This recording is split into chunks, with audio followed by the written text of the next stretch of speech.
Hello students, start करते हैं हम लोग एक चैप्टर 10th क्लास के अंदर। चैप्टर का नाम है पॉलिनोमियल। ये चैप्टर बहुत ही इंपॉर्टेंट एंड स्कोरिंग होने वाला है बेसिकली उन बच्चों के लिए जिनके पास बेसिक मैथमेटिक्स होगी। बेसिक मैथमेटिक्स तो स्टैंडर्ड वाले में थोड़ा सा चेंज आता है। ट्रिग्नोमेट्री जो है वो 2 नंबर कम हो जाती है बेसिक वालों के लिए, और ये वाला मार्क्स 2 नंबर जो है वो बढ़ जाता है। बाकी सारा का सारा मैटर लगभग सेम होता है। ये चैप्टर है हमारा सेकेंड चैप्टर, जिसका नाम है पॉलिनोमियल। पॉलिनोमियल होता क्या है बच्चों? पहली बात तो कोई भी एक्सप्रेशन, कोई भी इक्वेशन जिसको हम एक्सप्रेस कर सकते हैं वेरिएबल की टर्म में, और वेरिएबल की पावर असेंडिंग टू डिसेंडिंग होनी चाहिए, डिसेंडिंग टू असेंडिंग होनी चाहिए, असेंडिंग टू डिसेंडिंग हो कोई फर्क नहीं पड़ता उससे। उसमें मैक्सिमम नंबर ऑफ पावर के ऊपर डिपेंड करता है। मैक्सिमम नंबर ऑफ पावर अगर उसकी 4 होगी तो कह सकते हो कि इसके नंबर ऑफ जीरोस कितने होंगे? 4 होंगे। अगर मैक्सिमम नंबर ऑफ पावर 5 होगी तो उसके नंबर ऑफ जीरोस कितने होंगे? 5 होंगे। अगर मैक्सिमम नंबर ऑफ पावर किसी एक ब्रैकेट की 2 है और दूसरे ब्रैकेट की मैक्सिमम नंबर ऑफ पावर 3 है, और दोनों के बीच में मल्टीप्लाई का साइन दे रखा है, दैट मीन्स के मल्टीप्लाई में पावर्स क्या होते हैं? ऐड होते हैं। तो इसकी पावर 2, उसकी पावर 3, दोनों को ऐड करेंगे, पावर कितनी हो जाएगी? 5। एग्जाम्पल के तौर पर देखें, जैसे x³ - 7x² प्लस में 5x प्लस में 3, दैट इज इट।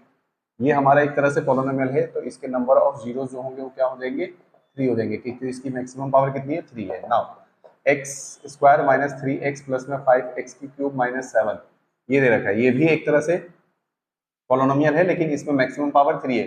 तो ऐसा नहीं है कि स्टार्टिंग में दे रखा होगा उसी को आपने लेना है। ये पावर कहीं पे भी हो सकती है, आगे पीछे कहीं पे भी हो सकती है। तो number of zeros that is equal to कितना हो जाएगा? 3।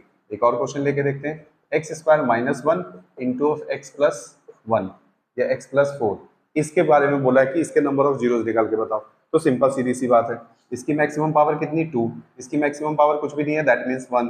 इसको आप इससे इंटू करोगे तो मल्टीप्लाई में पावर ऐड हो जाते हैं। तो ऐड होने के बाद नंबर ऑफ जो जीरोस आएंगे वो हमारे कितने हो जाएंगे? 3, क्योंकि मैक्सिमम पावर 3 होगी। नेक्स्ट एक और क्वेश्चन देखते हैं। x³ - 1 into of x² plus में 3x प्लस में 5। ठीक है, अब इसकी मैक्सिमम पावर 3, इसकी मैक्सिमम पावर 2। तो इस केस में नंबर ऑफ जीरोस जो होंगे वो हमारे कितने होंगे? 5 होंगे।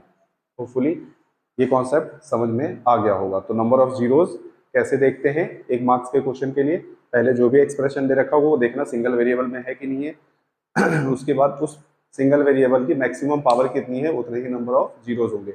अब इसको आइडेंटिफाई करने का एक ग्राफिकल मेथड होता है जो आपको थोड़ी देर में अगले वीडियो में करवाने जा रहा हूँ।